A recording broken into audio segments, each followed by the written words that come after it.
All right, guys, want to go over special teams on a video because we're going to do a lot of that today, especially for varsity at practice. So this is something that we really don't do in the off season just because there's so much 7-on-7 stuff, but this is a big part of the game of football. Okay, there's a lot of different special team units. This is a great opportunity for our starters to get great film and great reps to help the team, but it's also a great opportunity for players that are looking for a role to get on the field as well. So I want to make it very clear that we expect our starters to be on special teams, okay? I don't want to give off that impression that, oh, you're a starting lineman, we don't want you on a special team unit, right? You need to try to get on as many special team units as possible, but the reality is there's a lot of other positions that backups can fill. So maybe it's a frontline player on kickoff return, or maybe you're a role player on punt. So everybody should learn these units, and if you really are trying to get on the field in some capacity, this could be your shot for right now, okay? So if you guys go into Huddle, click Installs, and if you click Special Teams, so you got to make sure the Special Team tab is clicked up here. You click Special Teams 24, and it's shared with all you guys. So let's review it. Okay, we're starting with kickoff. We did this yesterday. Coach V mentioned that this is the first play of defense. Okay, big plays can really hurt the defense in the kickoff and punt game. So this is the first play of defense. We need really fast, aggressive guys on these units. So we always start from right to left on the count. 1, 2, 3, 4, 5. We don't count the kicker. Then 6, 7, 8, 9, 10. Okay, this is just talking about kickoff alignment. Okay, yesterday the 5 and the 6 were way too wide. Okay, we want everybody evenly spaced. You guys should be pretty close to the kicker. That way, when you guys run down your lanes, everybody is in a good position to spread the field. Okay, big one: stay behind the ball until it's kicked. If the number 2 player is in front of the ball and then it's kicked, it's a penalty. Okay, so you guys need to be behind the ball when it's kicked, and then you need to sprint downfield. Okay, another thing is you guys cannot align deeper than the 35-yard line. So 1 through 5 need to have their left foot on the line. Well, do you, puppy? 6 through 10 needs to have their right foot on the line, all facing the kicker. Okay, so you can't have guys behind the 35. Okay, that's also an illegal formation. So kicker, put your hand up. Once everyone is set, drop your hand and then approach. And it's 1 through 10's job to approach the ball at the right time. Okay, it's not the kicker's job to time it up right. It's the 1 through 10's job to time it up with the kicker. Okay, the actual scheme. Okay, so our base scheme on a deep middle kick. Okay, I'll first say that if our kicker kicks into the end zone, that's just as good to me as a tackle at the 20. It's actually better because we didn't have to actually strike anybody. So kicker, it looks like it's going to be right now Alex Espinoza. Get used to drilling that ball deep middle, deep left, deep right into the end zone. Okay, but for the 1 through 10, the first thing you guys got to understand is that this is the speed zone right off the ball. Okay, it lasts about 20 to 25 yards. Do not get held up in the speed zone. Avoid blocks, dip and rip, stay in your lanes. This is all about speed getting downfield. Okay, yesterday we put some guys out there to block, and some of you guys are running right into them. That's not the point of the speed zone. Okay, because if you're getting hit early, that means you're getting slower downfield. Okay, once you get past the speed zone, you get into the control zone.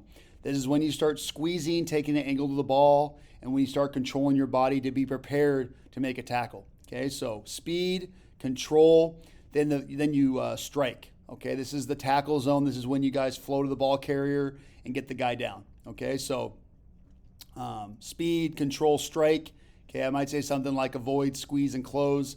The same thing. The theme is speed, control your body, close the lane, and then strike the ball carrier. Okay? Okay, for your actual rules on this, 1 through 10, you're contained men, okay? Also known as just alley players, okay? You guys are just, this technically is a wide alley player. We want you guys to run slightly slower downfield. Slightly is the key word, okay? And you guys don't want the ball outside of you. Can a contained man make a tackle? Yes. Does a contained man still run? Yes. Does a contained man just kind of loaf down where everyone else plays? No. You guys are part of the kickoff team. You're just making sure that if they get through the first level, you guys are there to clean up the mess, okay? I'll quickly talk about the kicker. The kicker runs after the kick. You're the third level here, so you are a little slower downfield, but you need to be prepared in case it is a miss opportunity up front to make a tackle, okay? This is not just watch your kick, Alex. This is run, find the ball, and track it, okay? But the real tackles will be made by 2 through 9. Okay, spill. Okay, I'm going to change this to just cross face. So 2 and 9, you guys are running, trying to cross face the ball carrier and tackle him. Okay, worst case scenario, okay, if a spill player misses the tackle, the ball carrier bounces outside of him. Okay, so you guys are aiming for the 9 would aim to the inside right shoulder of the return man. The 2 would aim for the inside left shoulder of the return man. And if you guys don't make the tackle, you guys force the ball carrier to bounce. Okay, do you guys quote unquote change your lanes downfield? Yes, but with speed and you guys are athletes, this should not be a problem. Okay, 3 and 8. Okay, give me one sec.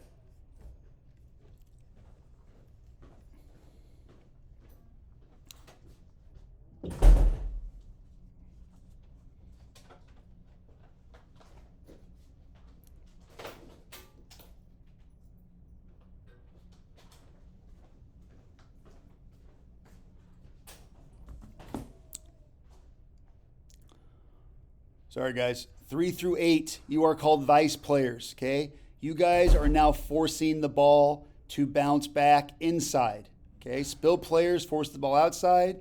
Vice players force the ball inside, okay? Can vice players make a tackle? Yes. You guys are just aiming for the outside shoulder of the return man, okay? So again, you guys can see how spill goes in, vice goes out. We're trying to kind of force the return man to get in the vice, and then alley players fill right down the middle. Okay, I want to make this clear.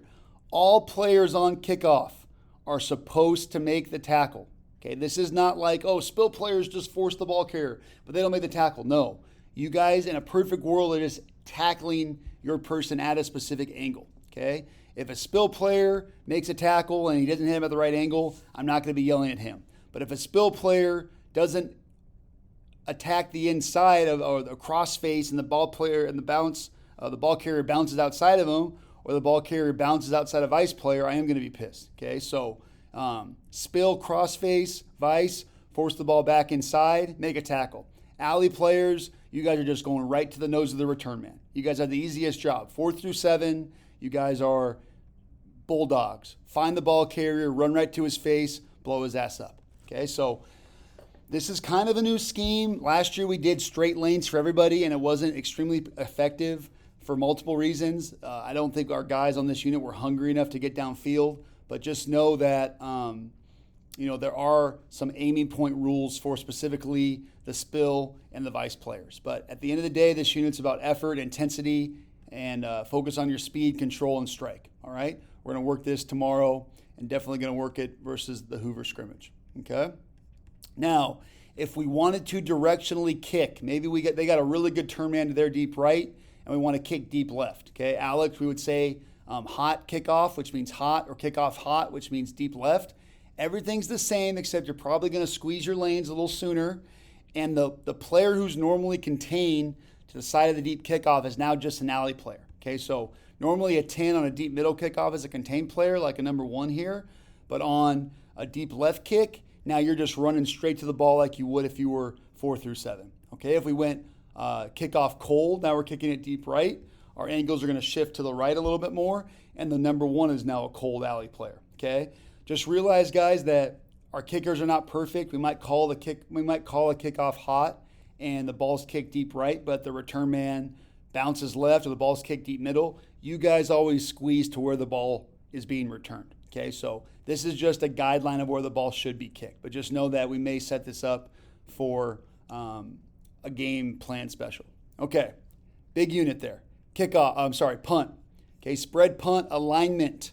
Okay, so there's a lot of notes here. Biggest thing is our splits with our 1 through 3, 4, 5, and 6. So same thing on kickoff. We're going to count from 1 on the right to 2 to 3. Then we don't count the snapper, 4 and 5 and 6. Okay, for the second level players, we still start right to left. We're going to call you 7, 8, and 9. It's always right to left. Okay, so 1 through 6 first level, 7, 8, 9 second level. We don't count the snapper or the punter. Okay, 2-yard splits for the frontline players, and you guys are at depth. Okay, so you guys, your toes are at the heels of the long snapper. Okay, you guys have some depth here. You guys, I know Coach Chester last year had you guys put your arms out for spacing. We do not want you guys tight here. We need space. Okay. Frontline players, you guys move on movement, which is the snap. Do not listen for a hut by the punter. Don't move until the ball is snapped, okay? Snapper, center, you snap when the punter tells you you're ready for the snap, okay? So what does this mean? Okay, if Alex Espinoza, every time he wanted the ball, clapped and the ball was instantly snapped, that would give the defense a cue to when to jump, okay? We don't want the defense to know when we're snapping it. So Alex, you'll do something like ready, ready. You're going to show your hands, and that tells the snapper that at any point after that, he can snap it because Alex and the team is ready, okay? So I'm hoping that makes sense, but we want the timing to alternate a little bit. Maybe Joe or whoever's snapping back there, it's a half second the first snap. Then it's a second and a half the second snap. The key is that it's not the exact same snap on the ready call from the punter because we don't want to give these guys a jump, okay? Punter, again, make sure everyone's set. I would just tell them get set, okay? When you're ready, just show the hands, Alex. That tells the center he's ready to snap it when he feels like it's the right time, okay?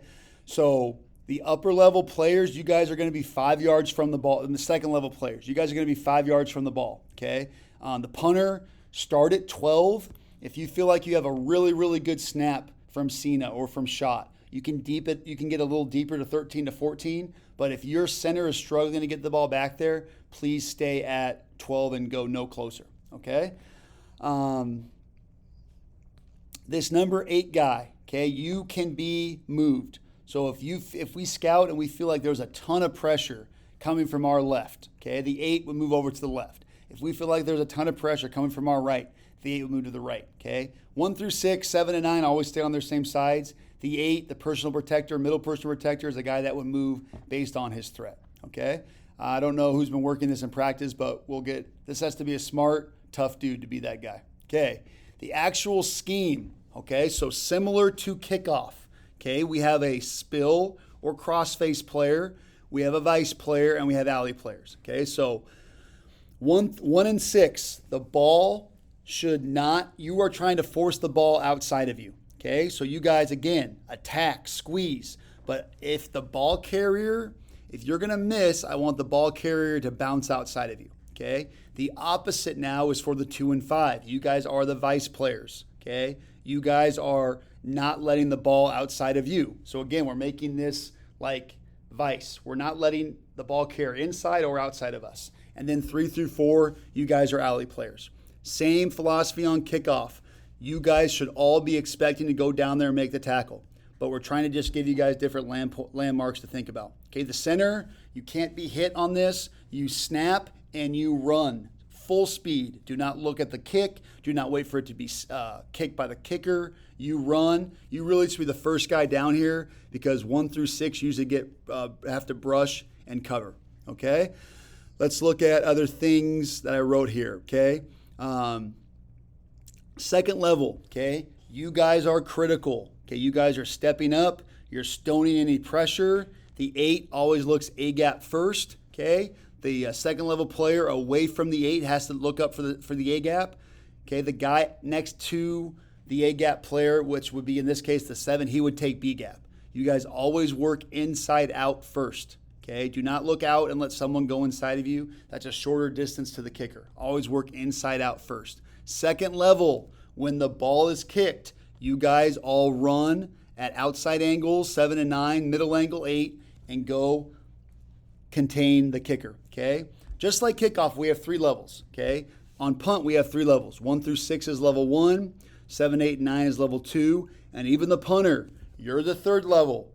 Kick the ball and go track it. You never know when the guy's going to break loose and you guys have to make the tackle, okay? So 7, 8, 9, and punter, a lot of times you guys think, oh, I'm just going to watch the guys make the tackle.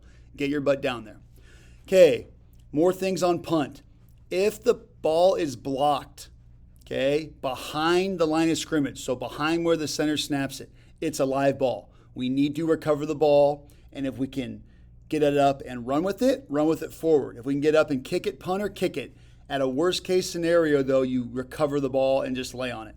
Because if the defense blocks the kick and it's a loose ball, they can scoop and score back for a touchdown, which would be a disaster. Okay, so just know punt, team, if it's blocked behind the line of scrimmage, you guys need to secure the ball, okay?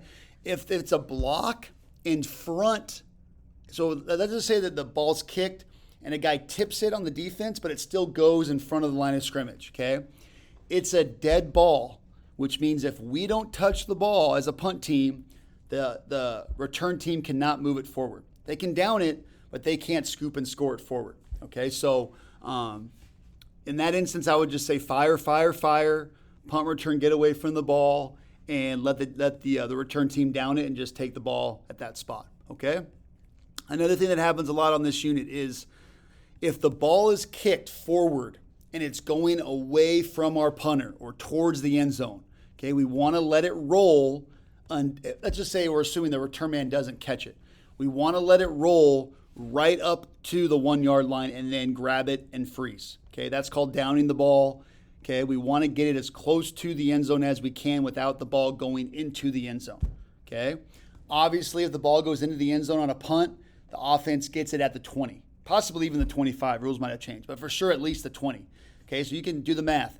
If we stop the ball at the 1 yard line on the punt compared to letting it go in the end zone, that's a 19-yard difference that the defense now just lost in yardage. Okay, so it's a big deal that when you guys, especially you front-level guys, see a bouncing kick, if it's rolling away from the punter, let it keep rolling. Okay, now on the other end of it, if the ball jumps up and it rolls back to the punter, that's when you grab it and down it.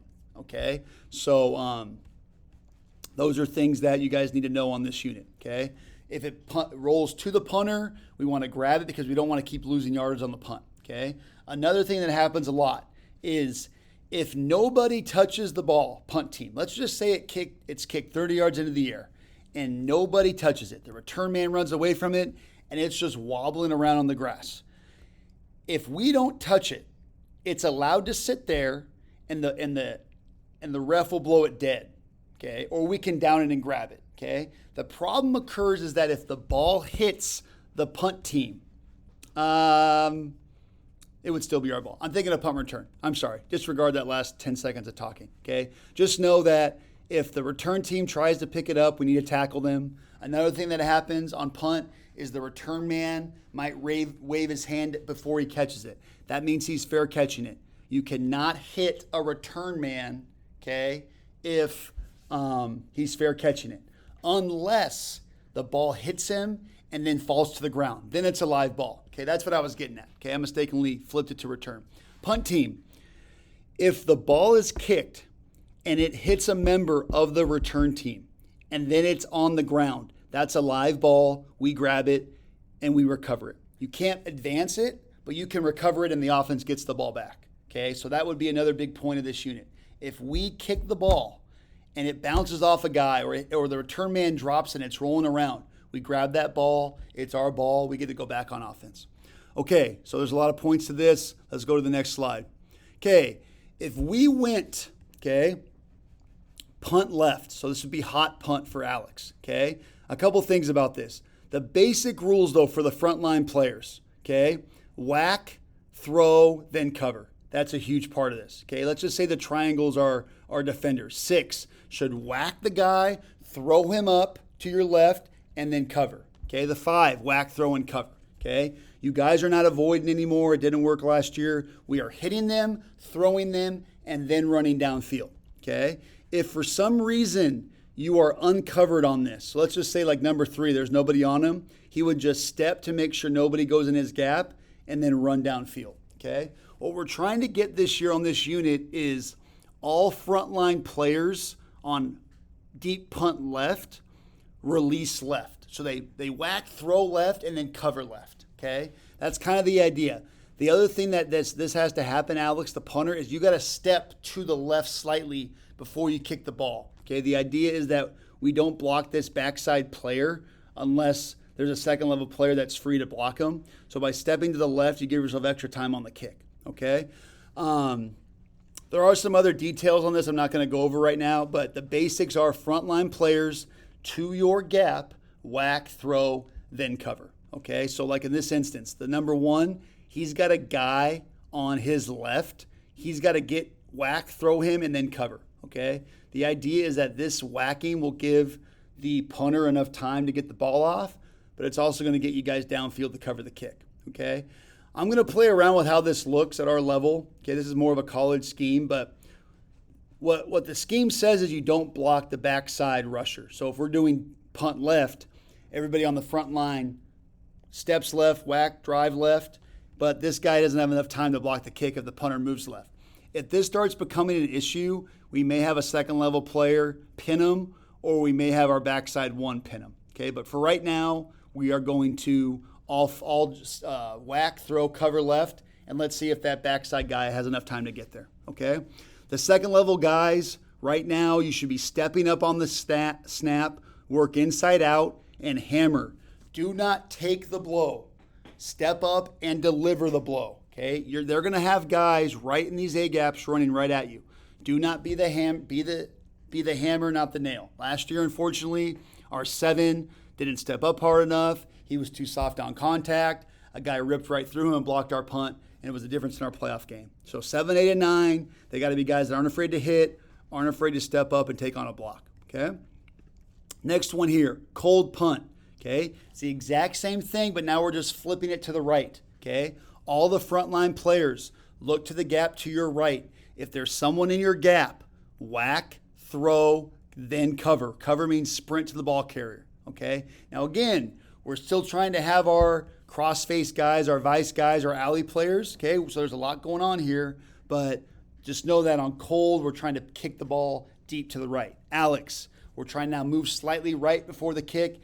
If it's kind of like a rugby style, or if it's like a little hop step, we're trying to just give yourself a little space from right to left so you don't have this guy a free rusher, okay?